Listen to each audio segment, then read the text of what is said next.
Assalamualaikum warahmatullahi wabarakatuh. Perkenalkan, nama saya Rifki Taufikur Rahman Kodari dari kelas 11 IPS 1 akan menjelaskan tentang pengertian dan teori pertumbuhan ekonomi. Pengertian dan teori pertumbuhan ekonomi. 1. Pengertian pertumbuhan ekonomi. Pertumbuhan ekonomi adalah suatu kondisi yang memungkinkan terjadinya peningkatan produk domestik bruto dari suatu negara atau daerah. Perubahan ekonomi dikatakan meningkat apabila persentase kenaikan produk domestik bruto pada suatu periode lebih besar dari periode sebelumnya.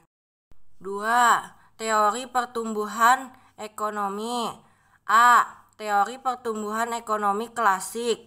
Menurut para ahli ekonomi klasik seperti Adam Smith dan David Ricardo, ada 4 faktor yang mempengaruhi pertumbuhan ekonomi, yaitu sebagai berikut.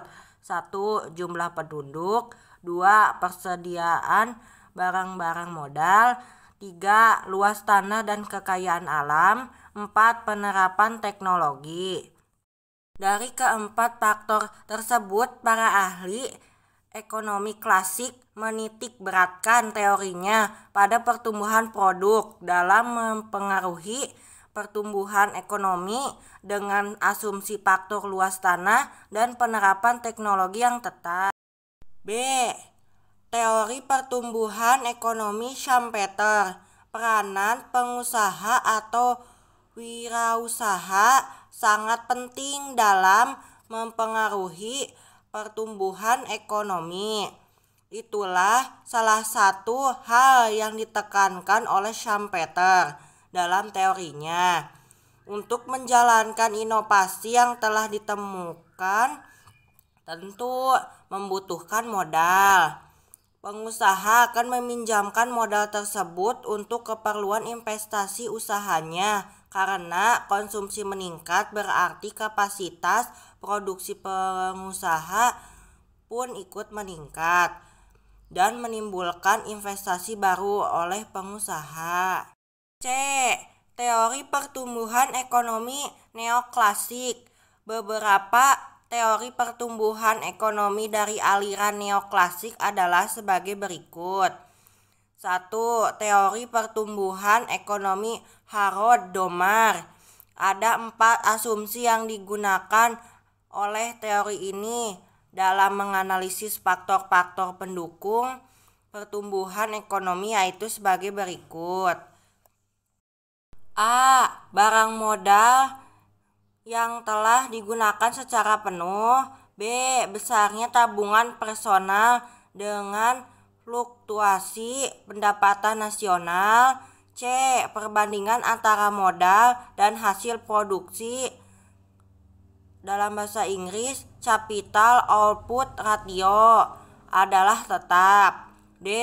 Perekonomian hanya terdiri dari 2 sektor, perekonomian tertutup. Investasi yang terjadi pada tahun tertentu akan menyebabkan peningkatan barang modal pada tahun berikutnya. Seperti yang kita ketahui, pertumbuhan ekonomi terjadi karena adanya peningkatan PDB dari suatu negara atau masyarakat. Oleh karena itu, investasi harus mengalami kenaikan agar tingkat pertumbuhan ekonomi juga ikut mengalami kenaikan. 2. Teori pertumbuhan ekonomi Solow.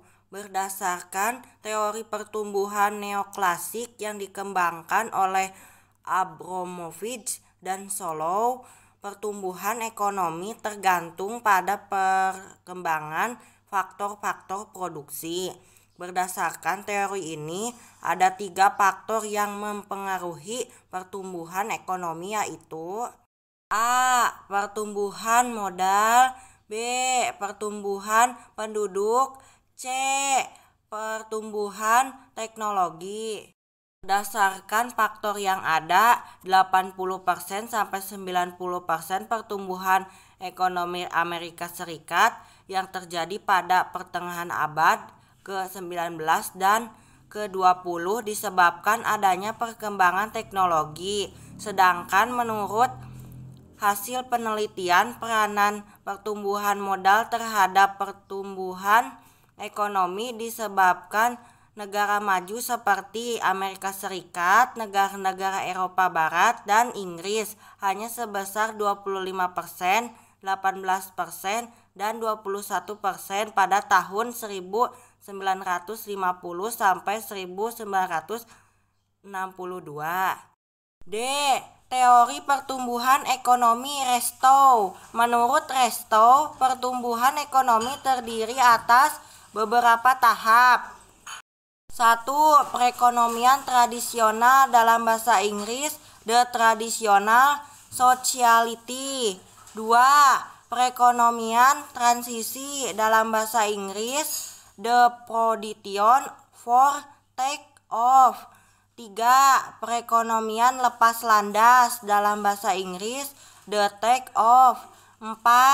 Perekonomian maju kedewasaan, dalam bahasa Inggris the drive to maturity. 5. Perekonomian dengan tingkat konsumsi yang tinggi, dalam bahasa Inggris the agent of great mass consumption. B. Cara mengukur pertumbuhan ekonomi. Suatu perekonomian dikatakan mengalami pertumbuhan jika produksi barang dan jasa meningkat.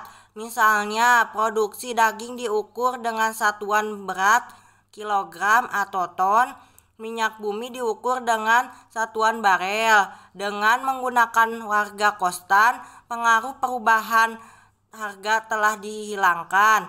Biasanya perhitungan dilakukan dalam periode waktu triwulan, semester, atau tahunan.